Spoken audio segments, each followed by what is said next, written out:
గుమగుమల వంటలే వంటలే తెరకొట్టే కారం రంగు రుచి ఆచి కారం పొడి. భద్రాద్రి కొత్తగూడెం జిల్లాలో రెండో విడత పోలింగ్ ప్రశాంతంగా కొనసాగుతుంది. సార్వత్రిక ఎన్నికల్లో అమలు చేసిన హోమ్ ఓటింగ్ విధానం పంచాయతీ ఎన్నికల్లో అమలు చేయలేదు. ఇక దీంతో పోలింగ్ కేంద్రాల వద్ద వృద్ధులు, దివ్యాంగులు అవస్థలు పడుతున్నారు.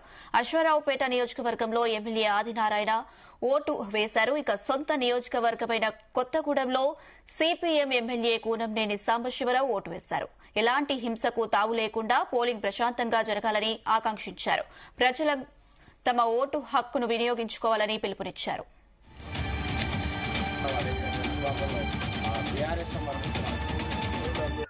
కొత్తగూడెం నియోజకవర్గంలోని విద్యానగర్ మా గ్రామం.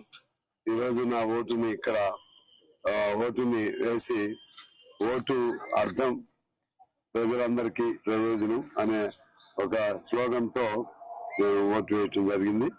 ప్రజలందరూ కూడా అందరూ శాంతియుతంగా ఓటింగ్ సరళి ఉంది. అందరూ కూడా స్థానిక సంస్థలు కాబట్టి సహజంగా కొద్దిగా అటు ఇటు ఆవేశాలు ఉన్నా సరే అన్నిటినీ మేమైతే సిపిఐగా మా కార్యకర్తలు అందరూ కూడా సంయమనం పాటిస్తూ చక్కగా ఓటు చేసుకుని వెళ్ళవలసిందిగా కోరాము. అందుకని మా కొత్తగూడెం నియోజకవర్గంలో దాదాపు ఎటువంటి అవాంఛనీయ ఘటనలు కానీ ఎటువంటి ఉద్రిక్తతలు కానీ లేకుండా ఓటింగ్ ప్రశాంతంగా జరుగుతుంది.